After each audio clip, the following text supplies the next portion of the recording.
அண்மை செய்தி.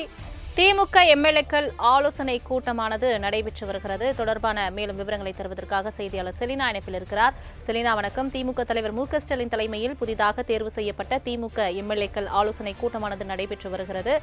என்னென்ன விவாதிக்கப்படுகிறது இந்த ஆலோசனை கூட்டத்தில்? முழு விவரங்களை சொல்லுங்க.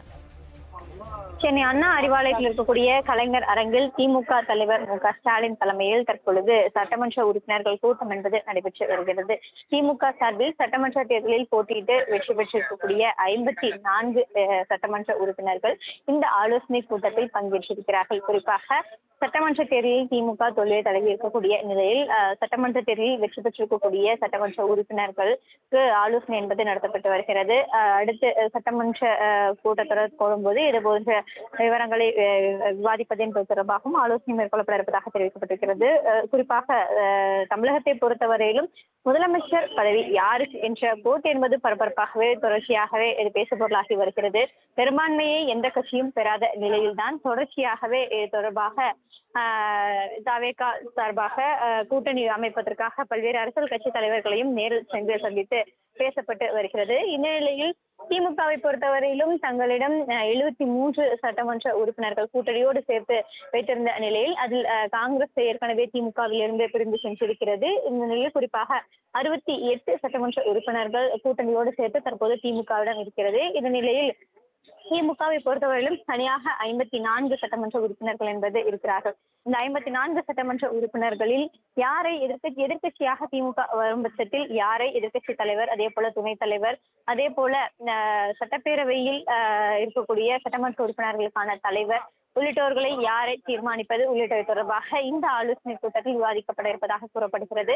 ஏற்கனவே திமுக கூட்டணியில் இருக்கக்கூடிய காங்கிரஸை பொறுத்தவரையிலும் திமுகவிலிருந்து விலகி சென்றிருக்கக்கூடிய நிலையில் அடுத்தடுத்து திமுக கூட்டணியில் இருக்கக்கூடிய கம்யூனிஸ்ட் மற்றும் விசிக திமுக கூட்டணியிலேயே நீடிப்பார்களா அல்லது தாவேகாவிற்கு செல்வதற்கான வாய்ப்புகள் இருக்கிறதா என்பது தொடர்பாகவும் தொடர்ச்சியாகவே ஏற்கனவே இன்று காலையிலும் திமுகவில் இருக்கக்கூடிய மூத்த தலைவர்களுடன் ஆலோசனை மேற்கொண்ட பிறகாக இடதுசாரி கட்சிகள் அதே போல விசிகா உள்ளிட்டவர்களுடன் ஆலோசனை என்பது திமுக தலைவர் நடத்தியிருந்தார். இதனைத் தொடர்ந்து கம்யூனிஸ்ட் கட்சிகளும் அதே போல விசிகாவை பொறுத்தவரையிலும் பாஜக காலூன்றக்கூடாது என்பதற்காக மற்ற கட்சிகளுடனான இந்த கூட்டணி ஒப்பந்தத்திற்கு கையெழுத்திடப்படும் என்றும் எதிர்பார்க்கப்பட்டு வரக்கூடிய நிலையில்தான் தவேகா சார்பிலிருந்து இன்று நேரடியாக பேச்சுவார்த்தையும் கூட நடத்தப்பட்டிருந்தது.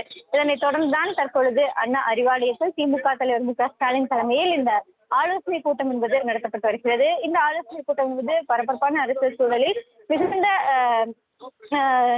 என்ன மாதிரியான கருத்துக்களை பேச இருக்கிறார்கள் என்பது தொடர்பான எதிர்பார்ப்புகளும் நிலவி வருகிறது.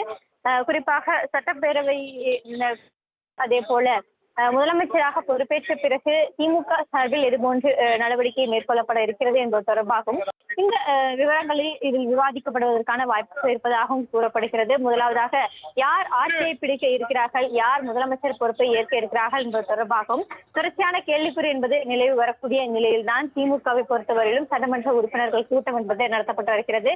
ஏற்கனவே நேற்று இரவு திமுக அதிமுக கூட்டணியில் இணைய இருப்பதாக கருத்துக்கள் என்பது பல்வேறு கருத்துக்கள் புதுவெளியில் பேசப்பட்டு வந்த நிலையில்தான் இதற்கு முற்றுப்புள்ளி வைக்கும் வகையில் திமுக தலைவர் இன்று காலையில் ஒரு தனியார் ஊடகத்திற்கு ஒரு பேட்டி ஒன்றை தெரிவித்திருந்தார். அதில் குறிப்பாக அடுத்த 6 மாத காலத்திற்கு திமுக ஆட்சி அமைப்பதற்கு எந்த இடையூறும் இருக்காது என்று தெரிவித்திருந்தார்கள். அதன் அடிப்படையில் தொடர்ந்து தவேகா கூட்டணி பல்வேறு கூட்டணி கட்சிகளுடனான அந்த பேச்சுவார்த்தை நீட்டித்து வருகிறது. இந்த நிலையில் திமுக சார்பில் சட்டமன்ற உறுப்பினர்கள் கூட்டம் என்பது நடத்தப்பட்டு வருகிறது. இந்த சட்டமன்ற கூட்டத்திற்கு பிறகாக திமுக சார்பில் என்ன கருத்துக்கள் எல்லாம் பேசப்பட்டது என்பது தொடர்பாக அறிக்கை என்பது வெளியிடப்படும் என்று எதிர்பார்க்கப்படுகிறது. தங்களின் முழு விவரங்களுக்கு நன்றி செலினா.